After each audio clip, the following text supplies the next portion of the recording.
It's Monday morning. காலையிலே கொஞ்சம் cleaning ஒர்க்கெல்லாம் இருந்துச்சு. அந்த வேலைலாம் முடிச்சுட்டு குளிச்சுட்டு வந்தாச்சு. அதுக்கப்புறம் தான் கிச்சனுக்குள்ளே வந்தேன். ஹஸ்பண்டும் யோகியுமே தூங்கிட்டு இருந்தாங்க. அதனால கொஞ்சம் அப்படியே பொறுமையாக தான் பார்த்துட்டு இருந்தேன். அன்னைக்கு பிரேக்ஃபாஸ்ட்டுக்கு வந்து அப்பமும் கடலைக்கறியும் தான் ரெடி பண்ணிட்டு இருந்தேன். ஒயிட் கலர் சுண்டல் இருந்துச்சு. சரி அதை பார்க்கலான்ட்டு அதுக்கு எல்லாமே ரெடி பண்ணிட்டு இருந்தேன். கரெக்டாக யோகி எழுந்து வந்துட்டான்.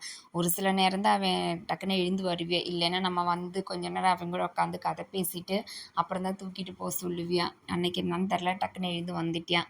அதுக்கப்புறம் அவனுக்கு எல்லாமே ப்ரஷ் பண்ண வச்சுட்டு பாலில் ஆற்றி கொடுத்துட்டு அதுக்கப்புறம் நம்ம சமைக்க வந்தாச்சு. இன்றைக்கி காலையில் கொஞ்சம் அப்படியே ரிலாக்ஸாக தான் போயிட்டு இருந்துச்சு. ஏன்னா பிரேக்ஃபாஸ்ட் வேலை மட்டும்தான், நம்ம லஞ்சும் சேர்த்து செய்யும்போது கொஞ்சம் டைம் ஆகும். இன்றைக்கி வந்துட்டு மதியத்துக்கு 1 pot ரைஸ் மாதிரி தான் வைக்கணும். ஸோ அப்போதைக்கு சூடாக சமைச்சிக்கலான்ட்டு சிம்பிளாக வேலையை முடிச்சாச்சு. அதுக்கிடையில் நம்ம யோகி குட்டி நான் எப்பயுமே புட்டப் பண்ணி கிளிப்பு மாட்டியிருப்போம்ல, கிளிப்பு மாட்டுன்னு ஒரே அட்டகாசம்.